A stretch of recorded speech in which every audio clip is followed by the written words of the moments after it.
Hello friends, good morning. मैं मीता बिश्नोई। आज हम लोग इस वीडियो में देखेंगे, नवंबर का महीना है, कि क्या क्या चीज़ें आपको गार्डन में नहीं करनी है विंटर्स में। आगे आगे सर्दियां आ रही हैं और ठंडक शुरू हो गई है, गुलाबी सी सर्दी आ भी गई है। आपका गार्डन भी बता रहा है, बहुत सारे ऐसे प्लांट्स हैं जो खिल के आने लगे हैं, बल्ब्स हैं जो ग्रो करने लगे हैं, और ये सब चीज़ें आपको बताते हैं कि अब ठंड शुरू होने वाली है। तो कई ऐसी चीज़ें होंगी जो आपको गार्डन में नहीं करनी है। आइए बस वही डिस्कस करते हैं।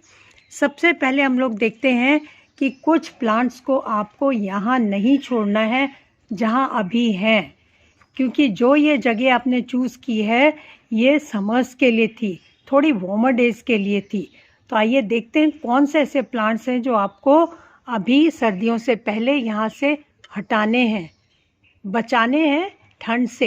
कौन से ऐसे प्लांट्स हैं? देखिए, कुछ ऐसे प्लांट्स होंगे आपके गार्डन में जो सर्दियों में डॉर्मेंसी में जाएंगे। ये लोकेशन की बात कर रहे हैं, डॉर्मेंसी मतलब रेस्टिंग फेज में जाएंगे। उनमें से सबसे पहले ये एडीनियम है। एडीनियम डेजर्ट रोज़ कहलाता है। डेजर्ट रोज़ मतलब इनको डेजर्ट का मौसम पसंद है, ज़्यादा गर्मी, डायरेक्ट सनलाइट, वार्मथ और ठंड एकदम नहीं पसंद है।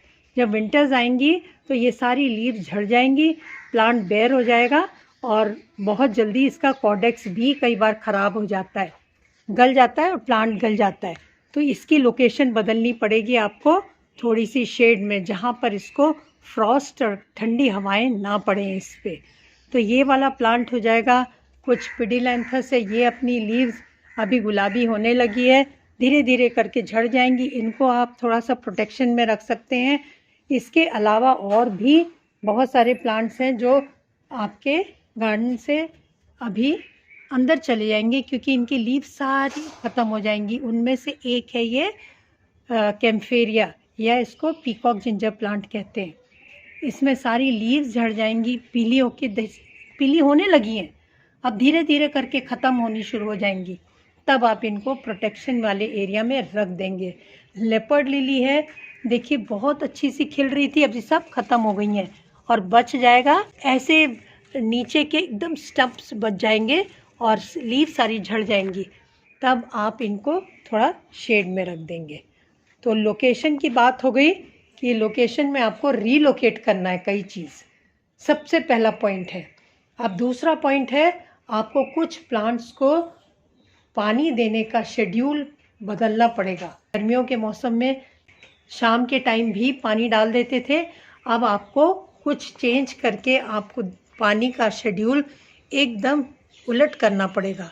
सुबह के टाइम दें, शाम के टाइम अवॉइड करें।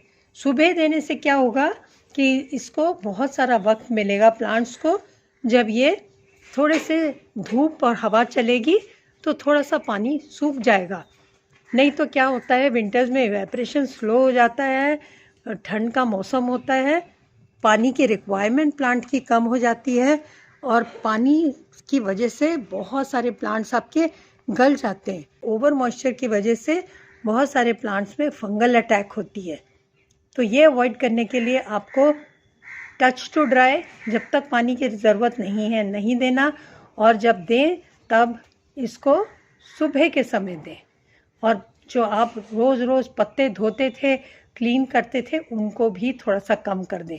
हफ्ते में एक बार, ज़्यादा से ज़्यादा, या 15 दिन में एक बार। आपको अगर लग रहा है आपके प्लांट्स की क्लीनिंग रिक्वायर्ड है तो आप प्लांट्स को लिटा के भी वॉश कर सकते हैं, ताकि इसकी मिट्टी में पानी ना जाए और पत्तियां धुल जाएं। और ये भी प्रोसीजर कम करना पड़ेगा जैसे जैसे ठंड बढ़ेगी। इसके अलावा और भी बहुत सारी चीज़ें हैं जो आप नहीं करनी है सर्दियों में। तीसरा पॉइंट है कि आपको कोई प्रूनिंग, कटिंग जो आप करते थे वो सब अवॉइड करना है। बहुत सारे प्लांट्स थे जो मैंने काटे थे, प्रून किए थे, रूट बाउंड प्लांट थे जिनको मैंने रीपॉटिंग की थी, रूट प्रूनिंग की थी, सब बंद करना पड़ेगा सर्दियों में। वो आपको नहीं करना है। ये हम लोग का नेक्स्ट पॉइंट है कि आपको फर्टिलाइज गार्डन में एकदम सर्दियों में जो पेरिनियल प्लांट्स हैं, जो पुराने प्लांट जो साल भर चलते हैं, उनमें आपको फर्टिलाइज करना बंद करना पड़ेगा। बहुत ज़्यादा ठंड में इनमें ग्रोथ कम हो जाती है। जितने भी प्लांट्स हैं, बहुत सारे प्लांट्स होंगे जो पेरिनियल जो पूरे साल चलते हैं, उनमें आपको फर्टिलाइज करने की अभी ज़रूरत नहीं है। आपने जो कर दिया है अक्टूबर में और नवंबर के बिगनिंग में, बस वो बहुत है। ठंड आने पे इनकी ग्रोथ कम हो जाएगी, रिक्वायरमेंट कम हो जाएगी, तो आपको फर्टिलाइज करना है जब वार्मर डेज शुरू होंगे। आप फर्टिलाइज किन को करोगे? फर्टिलाइज करोगे जो आपके विंटर फ्लावरिंग प्लांट्स हैं, और बाकी पेरिनियल प्लांट्स में आप रोक सकते हैं फर्टिलाइज़र डालना। नेक्स्ट पॉइंट है कि आपको अपना गार्डन जितने भी पत्तियां हैं, ये सारी डेड पत्तियां, हरी जो सूख रही हैं हरी पत्तियां, उनको सबको रिमूव करके क्लीन करके आपको थोड़ा सा फंगीसाइड ज़रूर डाल दें।